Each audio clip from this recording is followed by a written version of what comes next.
everyone for having me and inviting me, and SAS for inviting me along.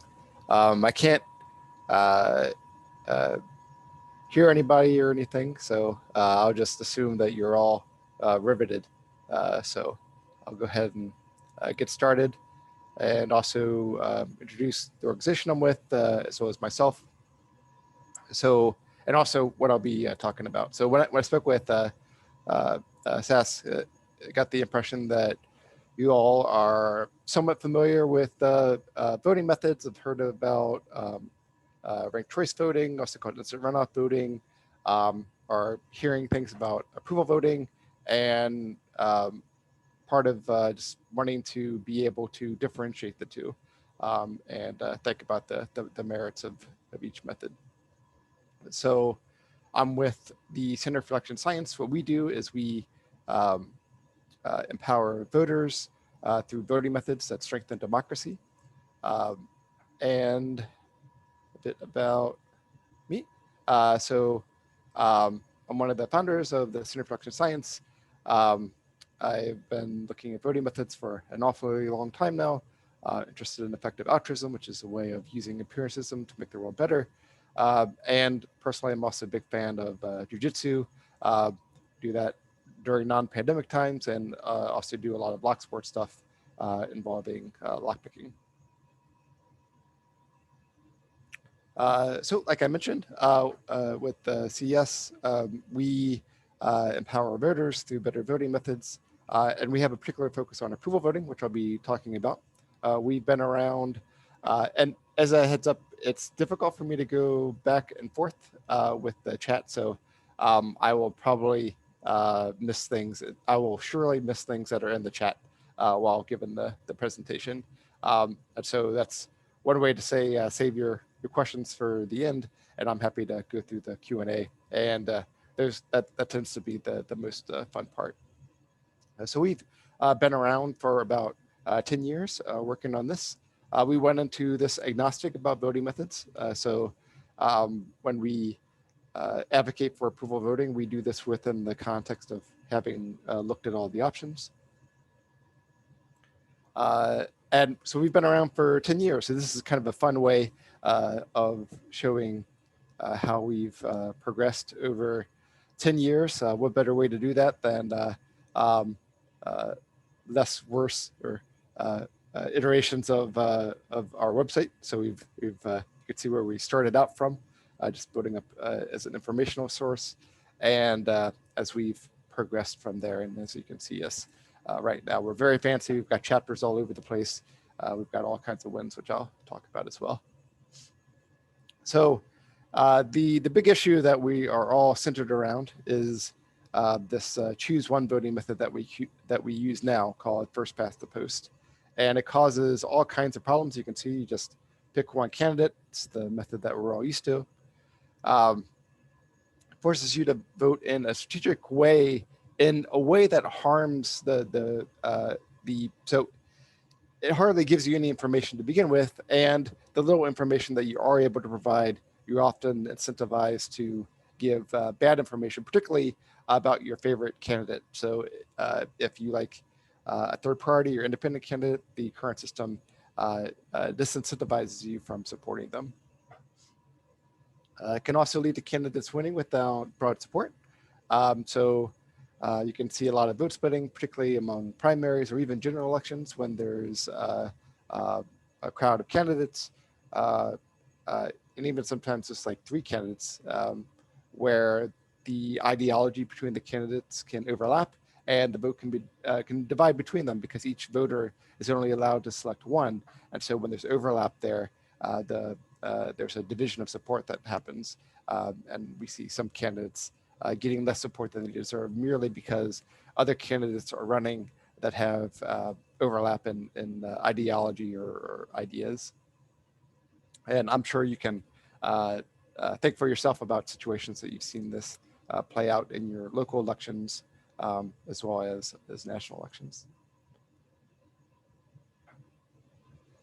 Also, we see this division where this vote splitting can particularly harm candidates in the center, which we'll talk about. And so you get this divide between the left and the right, and just this kind of wild swing each election year. So let's talk about approval voting. Approval voting allows you to select all the candidates that you approve of, and the candidate with the most votes wins. So approval voting is an alternative voting method. It does not involve ranking. These are two actual ballots. As you can see, they're quite simple. You just pick, like you're used to bubbling in candidates. You do that same thing with approval voting, only you're not limited to doing it for just one candidate. You can do it for as many candidates as you want, and the candidate with the most votes or approvals wins. We typically show this in terms of an approval percentage. So the percentage of voters who approve a candidate overall is normally the number that we look at. But regardless, it's just the candidate with the most votes wins. There it is. That's it. Approval voting, nice, simple ballot. You can also see the results, how simple they are. So here, you're just, again, just adding up the votes. Candidate with the most votes wins. You can see that the total here will add up to more than 100%. And that's just because candidates are able to choose more than one. Technically, this one was a 2-seat election. Typically, approval voting is used just for a single seat. But here you can imagine this with just a single winner as well. And you may have more than one person that gets over 50%. That's fine. It's still the candidate with the most votes.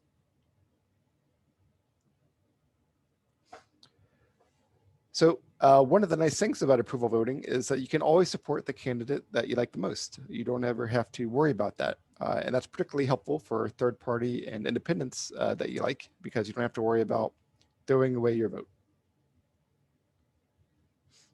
You can also more fully express your opinions, particularly when there are multiple candidates that you like. You can support multiple of them and not support the candidates that you don't like. So this particular voting method, it was first implemented and passed in the city of Fargo, North Dakota in the US, and that was in 2018. And while this is recent, I want to kind of give you this picture of how approval voting has really been moving quickly.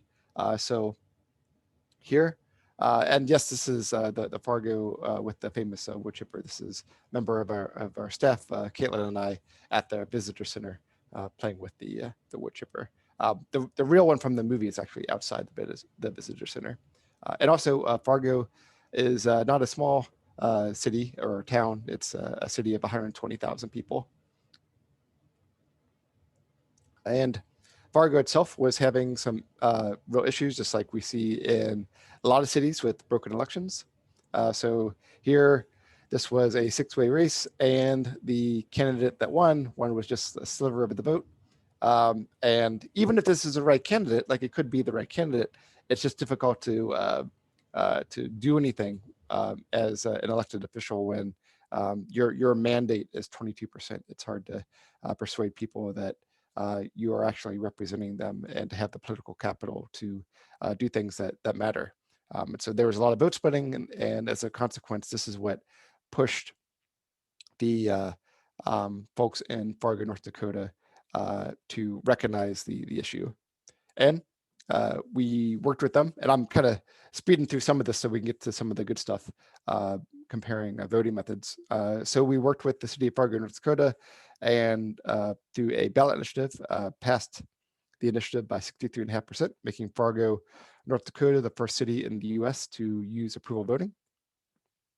And we just picked right up from there in 2020, this past year. We worked with the folks in St. Louis. Again, they were having issues there with being able to have successful elections that weren't just ruined with vote splitting. And again, same kind of thing. We worked with the people on the ground there and got the initiative passed with them by this time over 68%. And St. Louis is over 300,000 people, so more than double the size of Fargo, North Dakota. So we've been talking about approval voting here. What about ranked choice voting, also known as instant runoff voting?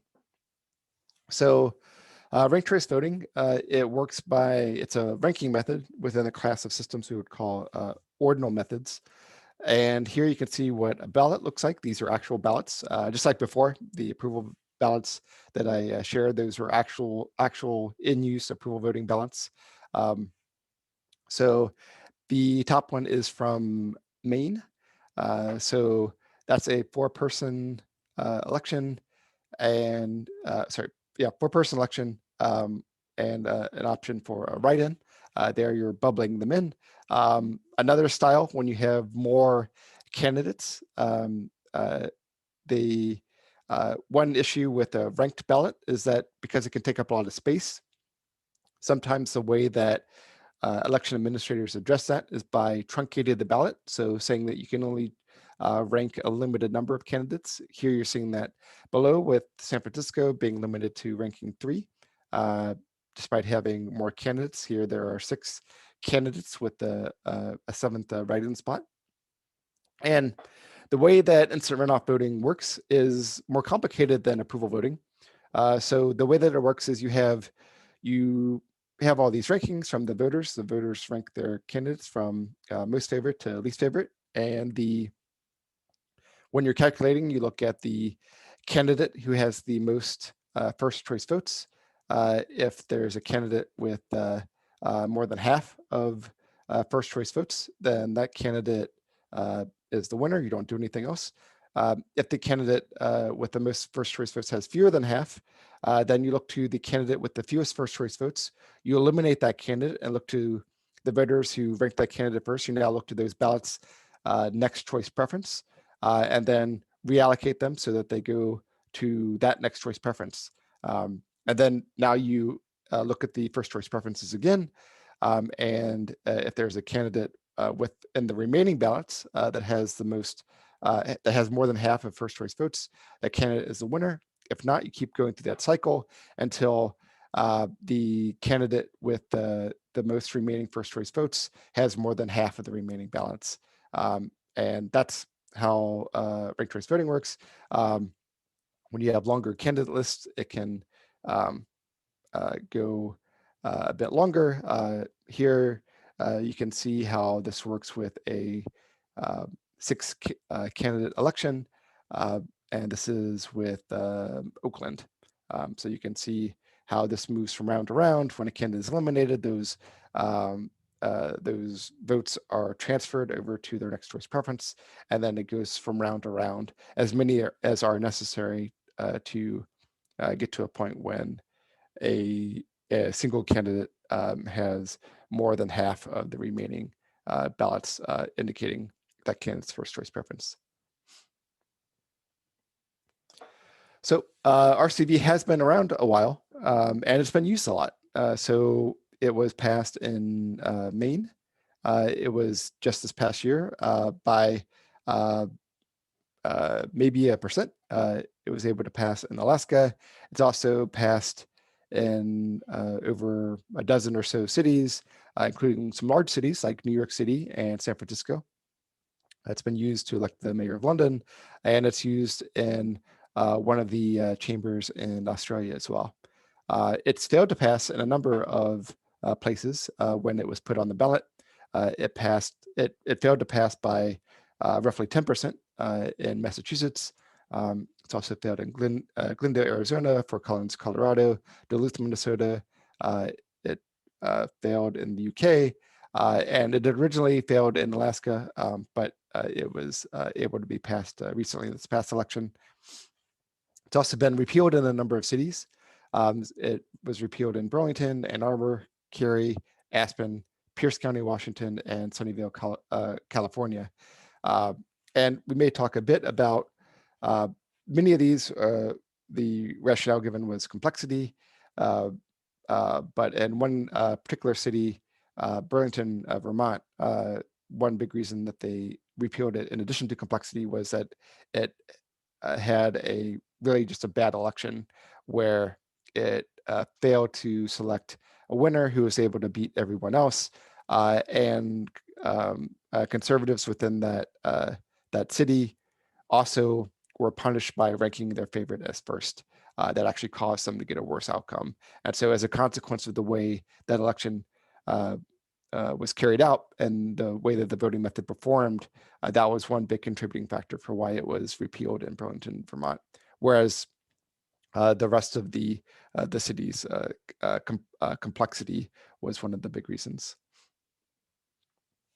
So when we're talking about voting methods and we're thinking about, okay, well, what makes a voting method good? What kind of factors are there that we should really be looking at? And so I would point your attention to three categories. So first, thinking about the simplicity and practicality, because as we just saw with ranked choice voting, that can become an issue.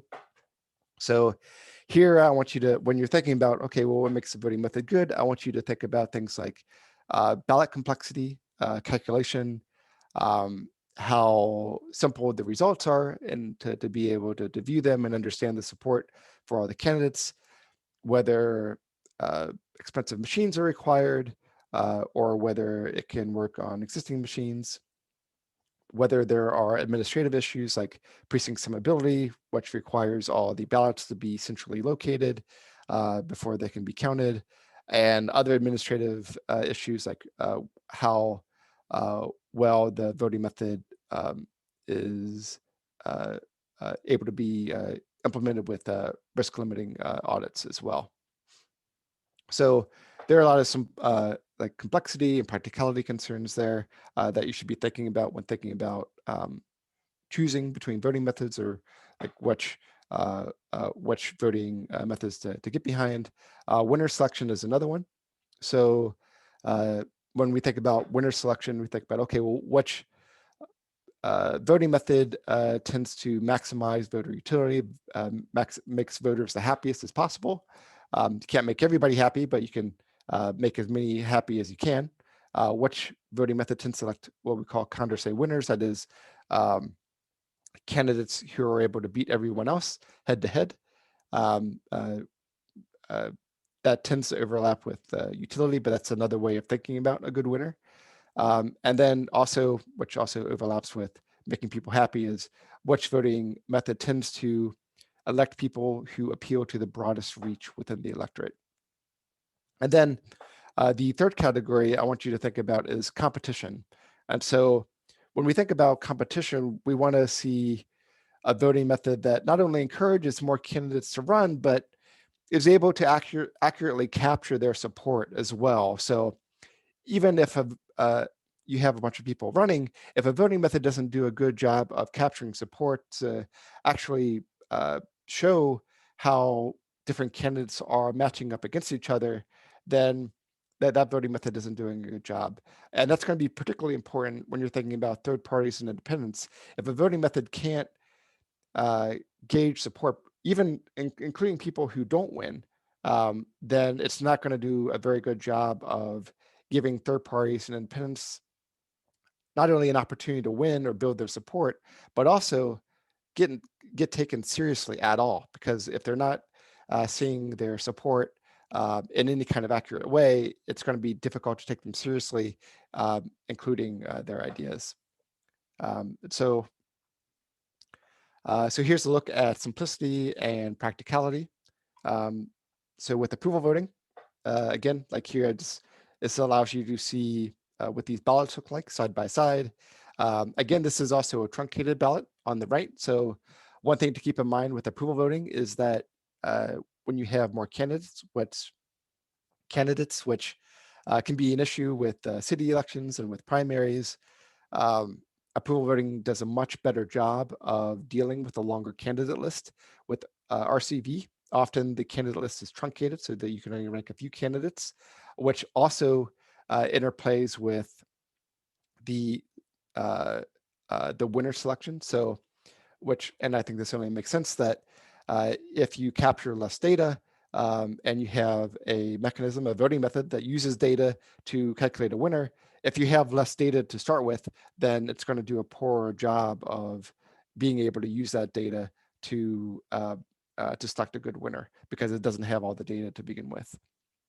And another issue is, even if a ballot is truncated, like even in cases when a ballot isn't truncated and it isn't limiting the expression from the voter, if you have a longer candidate list, say like 8 or 9 people, and even if you're allowed somehow to rank all of them, it can be really, it can be a heavy cognitive load for the voter. So it can just be challenging with their working memory to go through and rank all those candidates.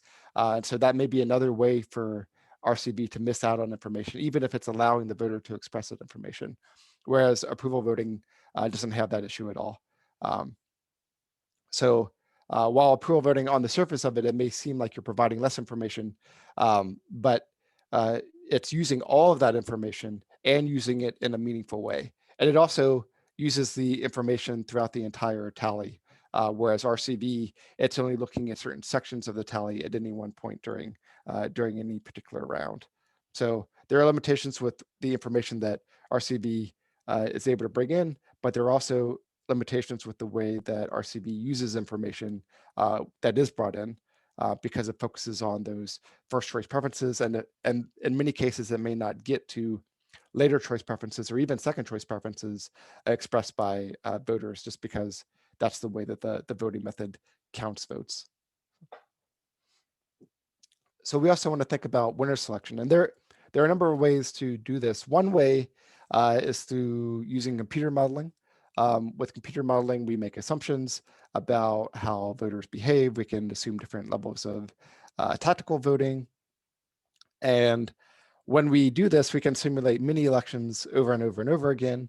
The one on the left is was developed by statistician during their PhD project.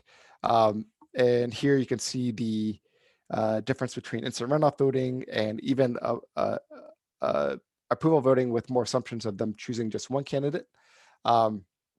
And here you see a bit of a mix of strategy in this case. So what we see in practice is not everybody votes completely honestly, not everybody votes strategically. You tend to see a bit of a mix. And so here, even with those assumptions, you see approval voting performing substantially better than instant runoff voting. Another simulation done a little bit differently. Here you can see the ranges of the bars, where the leftmost edge of a bar is more strategic, the rightmost edge of the bar is more honest. And again, like we're kind of focusing in the middle of these bars, and like getting further to the right is good, because that's the edge that maxes more with voter utility. Again, like when we do this and we look at this, approval voting again performs much better than instant runoff voting, even when we keep in mind tactical voting. Right. And here's another way to look at this. So even if we say, okay, what about people?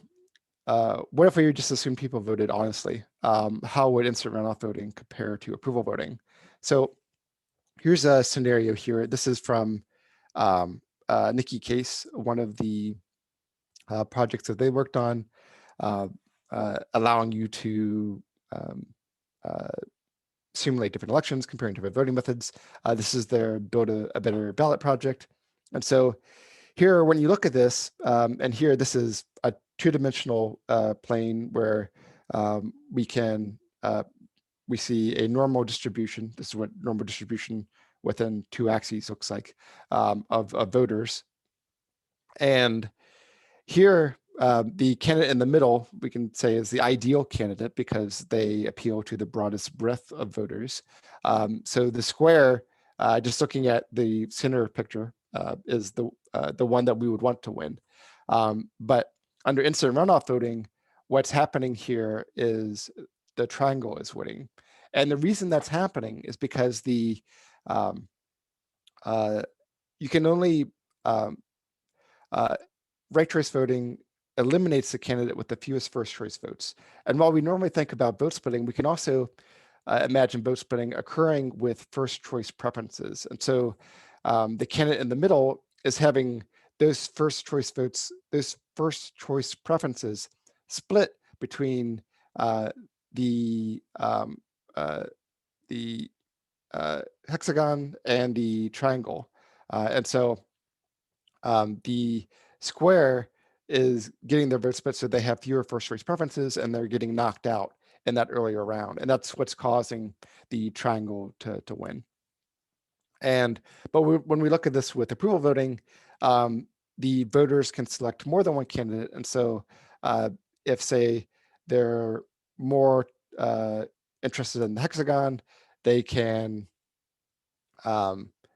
but they also don't want the triangle to win. They can support the hexagon and the square. Whereas if they're more towards the triangle, they can support the triangle and the square.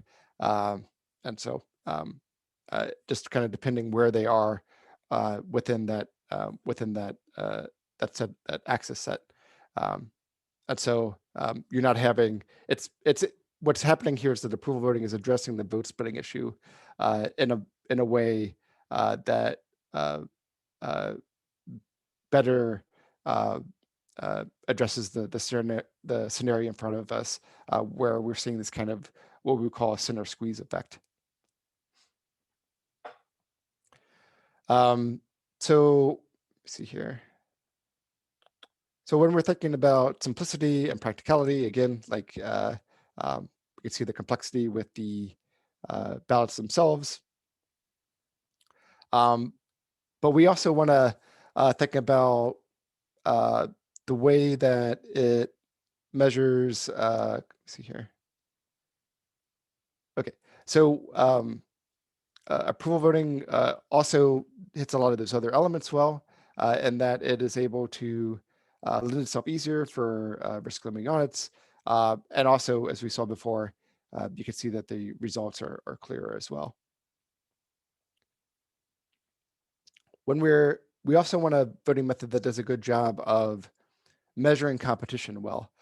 So here in the Fargo race, interestingly, the person that came in last year, Rochelle, she was a young candidate. This was her first time running. This was also during the pandemic, so she was not able to go door to door as much. But normally, she actually reached out to one of the contractors that we had who was helping with the campaign, and indicated that she was really happy with approval voting being used because she got way more support than she otherwise would have, being such a young and new candidate. When we look at ranked choice voting, here, this is looking at a District 2 in Maine. This is from 2018. And here, after the vote transfers, Jared got just over 50% of the first choice votes.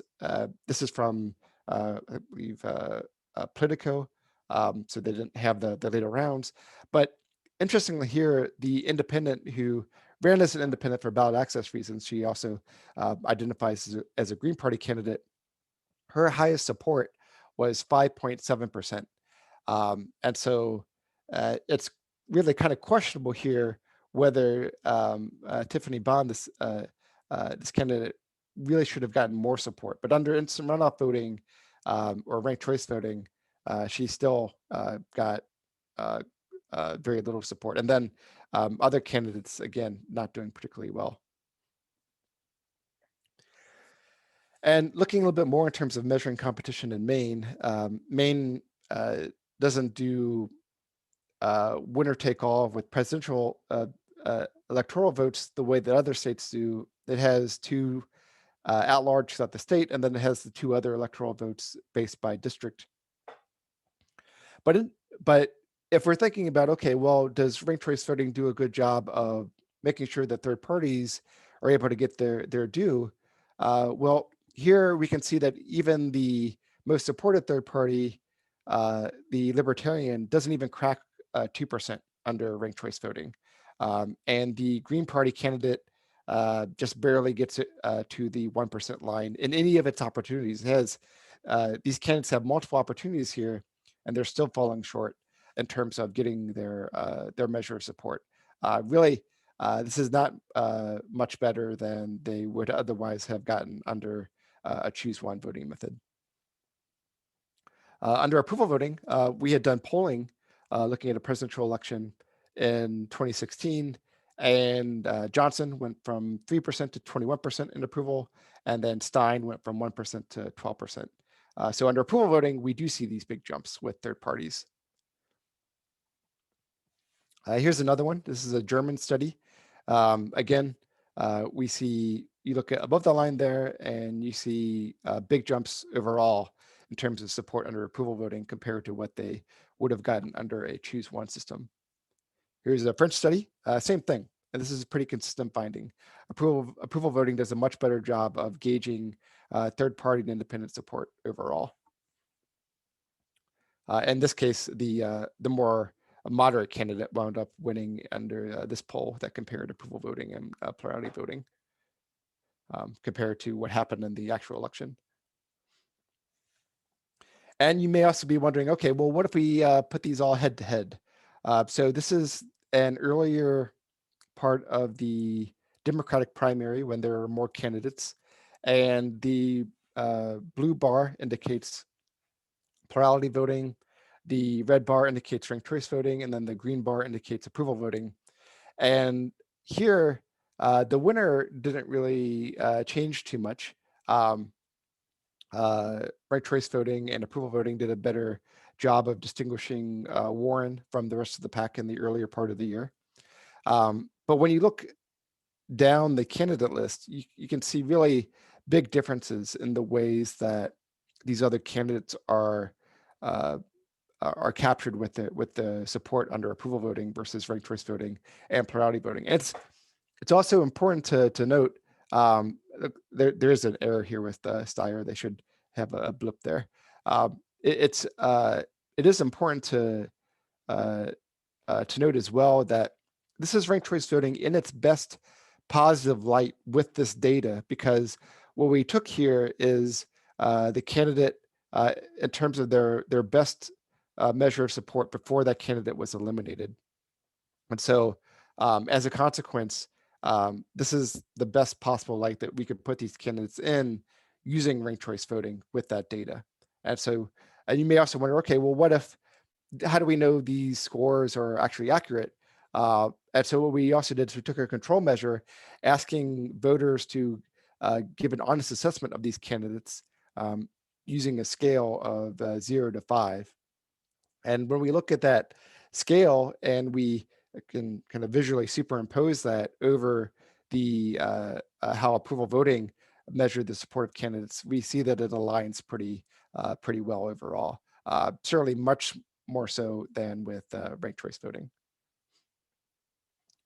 So, and this is the final slide here. When we're thinking about this again, like this is kind of like a big summary overall. With approval voting, it's easier to administer. It's a simpler ballot. Calculation is simpler. It much more clearly shows third-party support. The winner selection is better.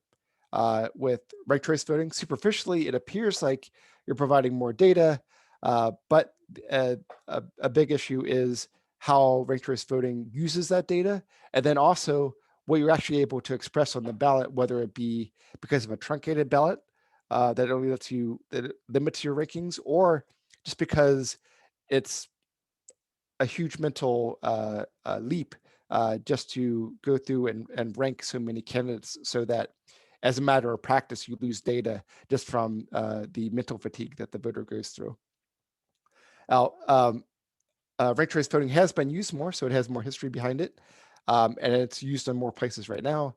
There's also more money behind ranked choice voting right now.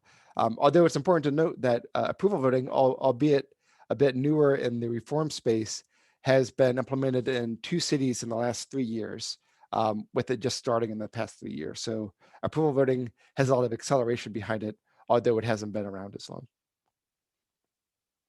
So you can also get involved if this is something that you're excited about. You can advocate for it. You can advocate for it within your group. You can also advocate for it by joining chapters around the country. And as a 501c3, as an organization, we would also encourage you to go to electionscience.org to donate as well. So happy to open it up to questions.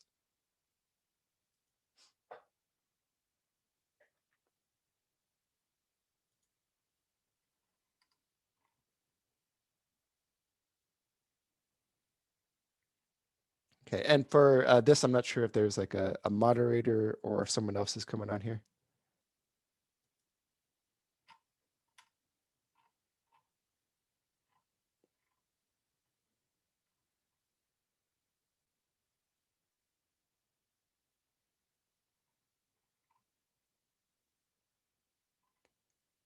Let's see.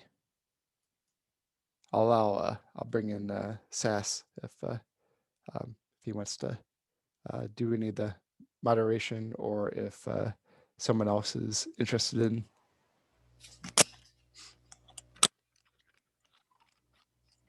Hey everyone. So I was not prepared for that introduction, but I will get set up here real quick.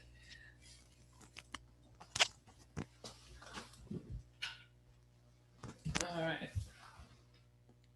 Oh, no camera, just microphone. Gotcha. Yeah. I didn't turn on your camera for you. Oh, yeah. Well, first off, just thank you, Aaron. Really appreciate you doing this. This is amazing. We are recording this right now, just so everybody knows. So if you missed anything, we'll be distributing. You'll be able to easily go back and see it. We are open for questions. I don't know if I'm able to see anything in the Q&A, but you can also throw something up in the chat. Go to panelists and attendees. I will ask Aaron. What's the outlook in terms of like legislative viability for approval voting versus other voting systems? Yeah, so I think we have a lot going for it in terms of viability. So when we worked in Fargo, it passed by 63%. When we worked with folks in St. Louis, it passed by over 68%. And we really just go into places when we're confident that we are going to be able to win. And there are also comparative advantages relative to other methods that have higher complexity, have higher implementation cost. Whereas when we go in and we're working with the community, they're not having to struggle with like, how are we going to pay for like all the implementation, like the extra cost of like this complex ballot design or getting the right software. So there are a lot more barriers to being able to get approval voting implemented than there are with alternatives. Cool. And then we've got another one from Edie. Where are you trying to pass this next? And what does the support look like nationwide? Yeah. So next, we are looking at a number of cities from Denver to Portland to Austin to Dallas. We have chapters all across the country, and many of the major cities that you can think of. So it's really just a matter of funding in terms of being able to implement it in future cities. But we're working across the country right now, and we're not planning on slowing down anytime soon. Cool. And from Russell Preston, they ask, it seems like approval voting will always trend towards the center of the current Overton window. Doesn't that hurt progressive campaigns seeking significant change from the current status quo?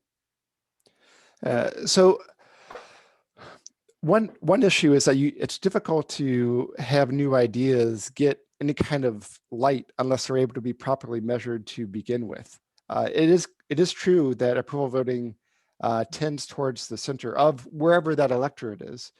So it's important to note that, for example, before when we looked at the Democratic primaries, in the earlier poll, which showed Elizabeth Warren doing better, a little bit later, Sanders caught up, and he was doing a bit better. And it's important to note that both of them have supported policy ideas that are some people might consider more progressive, but it's or away from the center. But it's I think sometimes we get kind of a poor idea of where that range of acceptability is because of the way that votes are currently distorted under a choose one system. But it approval voting also creates the opportunity for those ideas to get light in the way that they couldn't otherwise. So I think that's an important point too, particularly when new ideas are just starting.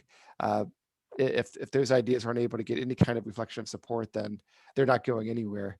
Even if the voting method tends to prefer more extreme positions, which approval voting does not. It tends to prefer positions that maximize the happiness for the electorate overall.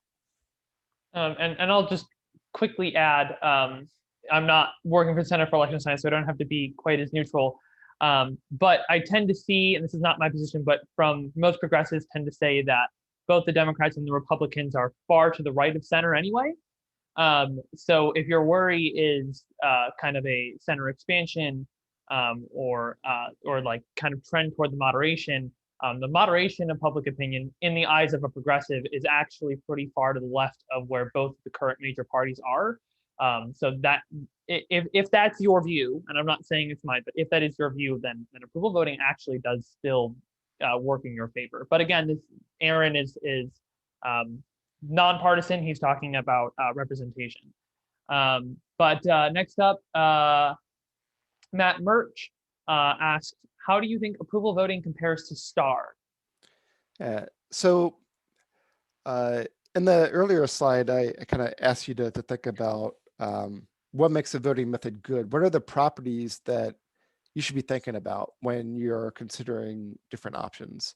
One of them was winner selection, and STAR voting, which, by the way, STAR has you, each voter will rate each candidates on a scale, and then it takes all those ratings, adds them up, and then there are also, I guess, some quorum issues too if you don't like rate all the candidates. But say you get past that, you order the ratings from highest rated to lowest rated, and then you take the top 2 rated candidates, and then you use the ratings among those 2 candidates and use those ratings to simulate pairwise comparisons between the two, kind of like a runoff approach, but using the existing data. And then the candidate that wins that pairwise approach is the winner. So it stands for score, then automated runoff. And it does a good job with winner selection. Now, one question is, like, when we looked at some of those models, there's not a big amount of space to the right of where there is space there, but there's not a huge amount of space between like beyond the right of approval voting, particularly when you consider the amount of space that you've already moved past in acquiring the gains that approval voting provides. And so I think one question is, if you want to try to move past the utility of approval voting into that kind of narrow space that you have in terms of opportunity to the right there, what are the costs for doing that? And are you risking the lack of tractability as in your kind of effort to move to the right of that? And I think when you look at STAR and its efforts so far, so it's attempted to progress in the Portland area, and it failed its first campaign in terms of its initiative. And I know when you think about places that are a bit more open to voting methods, I mean, you think particularly about perhaps more progressive areas. And if you lose a campaign in Portland because the voters are thinking it's too complicated or they're not comfortable with it, that should perhaps give a bit of a pause. You can kind of contrast that with us with our first win, which is in Fargo, which all major cities tend to be a bit more open, perhaps. But it certainly wouldn't have been as easy of a win as running a campaign in the Portland area would have. So that Starr lost that earlier campaign, I think, is reason to give initial pause. And by the way, I'm not able to see anything that's submitted into the Q&A. So if you did submit something in the Q&A box, go ahead and post it on panels and attendees in the chat. Make sure you change to panels and attendees.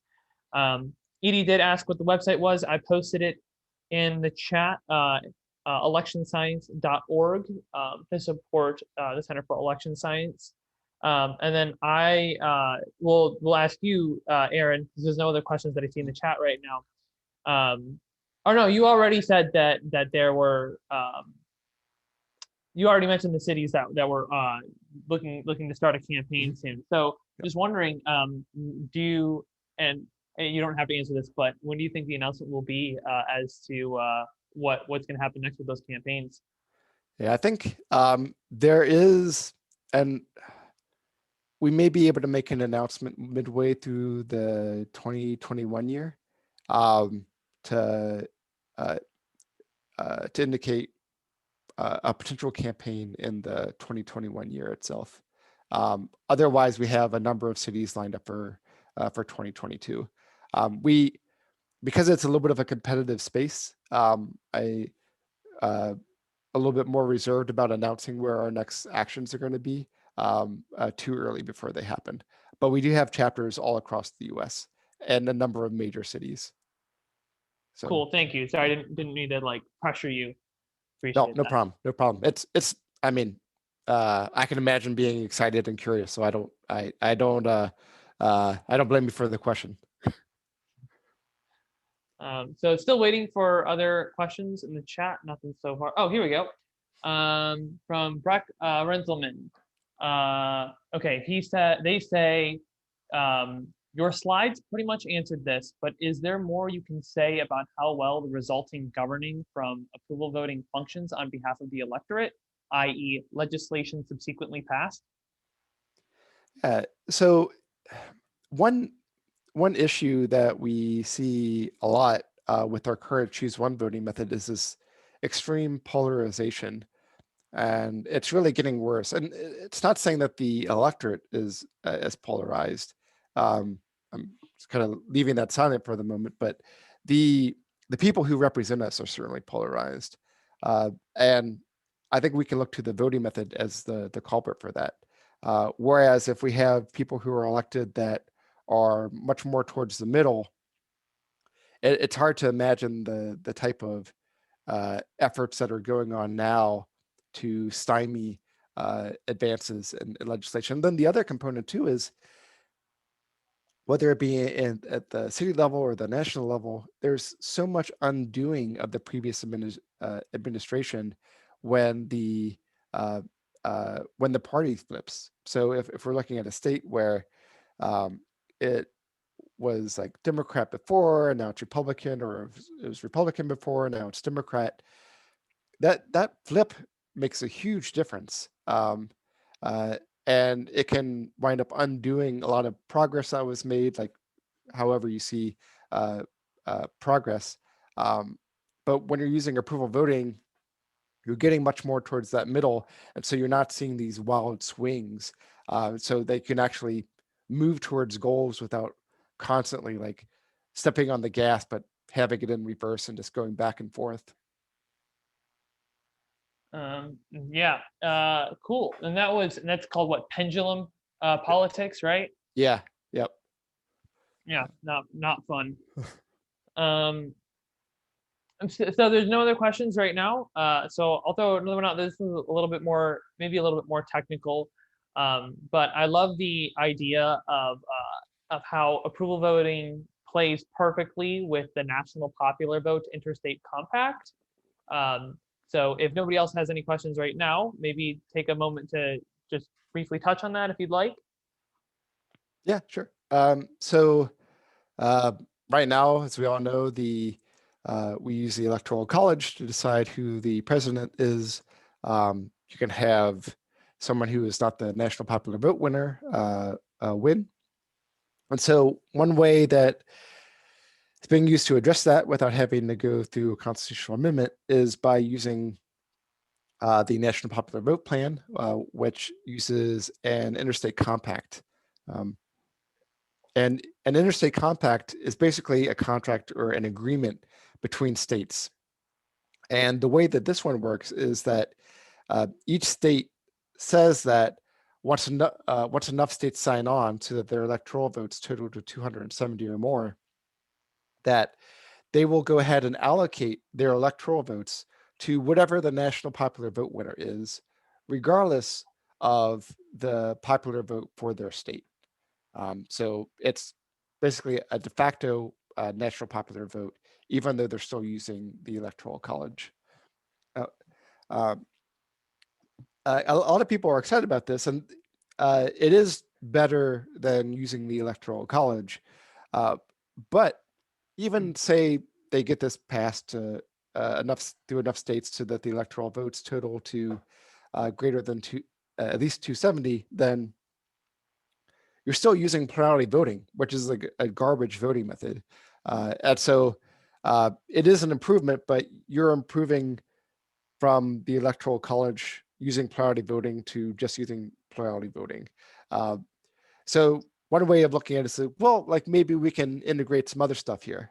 Maybe we should integrate better voting methods, alternative voting methods, in addition to implementing a national popular vote using this process of the National Popular Vote Plan with this interstate compact. Now, if you're a big fan of, say, ranked choice voting, this starts to be a bit of a pain because one is if you have a bunch of states using ranked choice voting, they have to also have all their ballot data together in one central location to be able to do the counting. You can't do the counting unless all the data is together. So that's one huge obstacle, like the not allowing for precinct summability. And then the other obstacle that ranked choice voting would have is that how do you count ranked choice voting ballots alongside other holdout states that are still using plurality voting, this choose one voting method? You're talking about ordinal data and you're talking about choose one data. It doesn't add up together. And then if you're going to say one current proposal to that is to just use the first choice preferences and not look beyond that. But if that's your solution, then like, what's the point? You're not doing anything. It might as well just be plurality voting ballots that you're seeing in order to calculate this ranked choice voting, in order to calculate the national popular vote. Now, approval voting, on the other hand, does this very easily.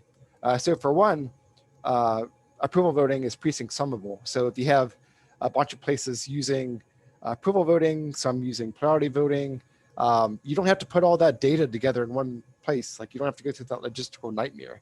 So that's one big advantage. And then the second big advantage is, okay, well, not everybody is going to be using approval voting, at least not initially.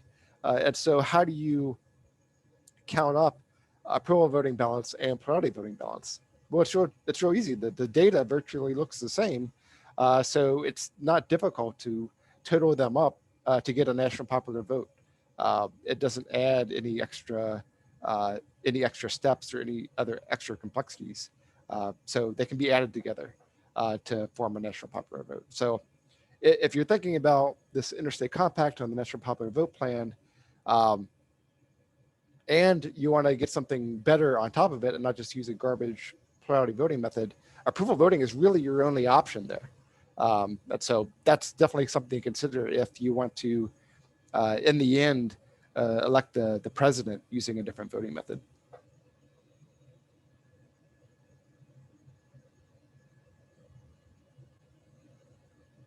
So, and I think you're muted right now, Sess.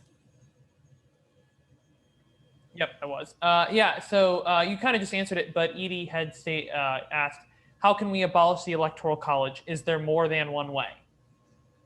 Yep, that'd be the easiest way.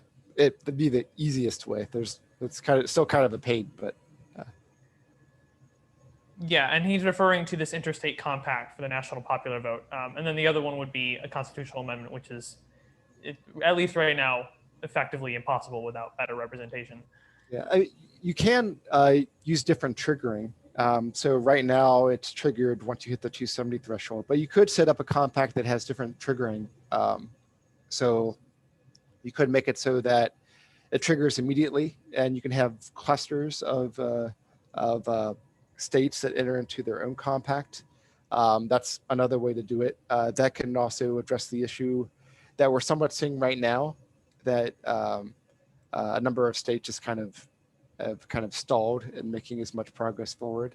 But if you allowed more immediate triggering, that could change some of the gaming dynamics that encourages enough of these clusters to build of states in a way that doesn't seem to be happening right now. Okay, and Russell Preston asks, what is the response to the common concern that one person, one vote as a principle of US democracy gets removed by systems like approval voting?